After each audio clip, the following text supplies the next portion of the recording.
Okay, so welcome back to another video. In this video, I'm going to be briefly unboxing the Galaxy Watch 3, which is relatively new and retails on Amazon for £320 at the moment. I don't know whether that's subject to go up or down, but that's what it is at the moment.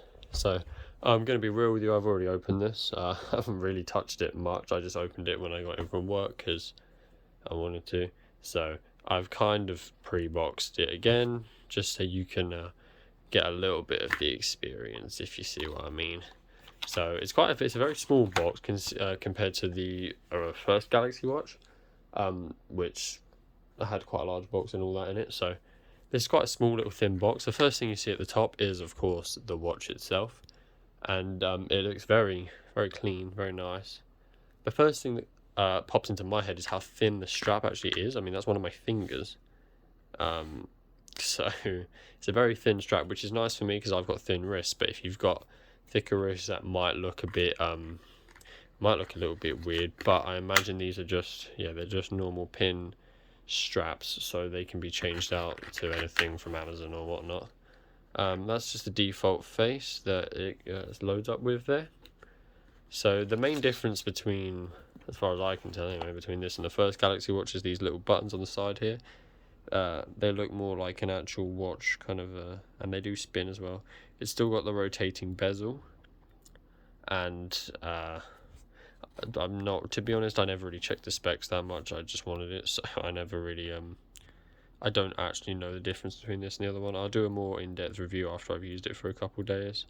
I'm guessing it's just faster and it's probably got more features on it and whatnot, but it seems pretty similar, and it looks very nice. So yeah, and then in the bottom of the box here is this little Samsung bit, which has this charger in it.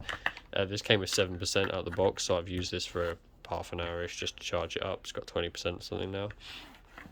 Obviously, it doesn't have a brick of any sort though, so I don't know how this is supposed to be charged really. I just plugged it into a USB port on my computer, but it's probably not the most efficient way to do it, so that will probably need a brick of your own, which is quite annoying, seeing as this isn't a cheap watch. You would have thought they'd give that to us, but no companies do nowadays, so pretty useless there. But I mean, first impressions are it's a very nice watch. It's also very light. I feel like the original Galaxy Watch was a bit heavier, but yeah, I can't remember. I haven't used that one for years, to be honest, so it feels very light. This is the 45mm screen as well, so it's the bigger of the two. There's a 42 and a 45. So, yeah, it's not the 4G one though, because that's just a waste of money, because why would you need that? So, it's also got a software update, which I'm going to do in a second. So, look out for my review later if you want to see more of a detailed comparison type review of this, because obviously I have only used this for about 10 minutes. But out the box it feels very, very premium.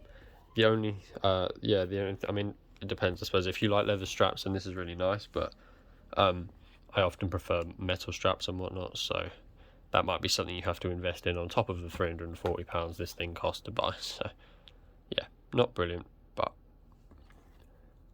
very nice watch from the looks of it. So obviously this is pretty useless as far as the review goes. This is more just the unboxing.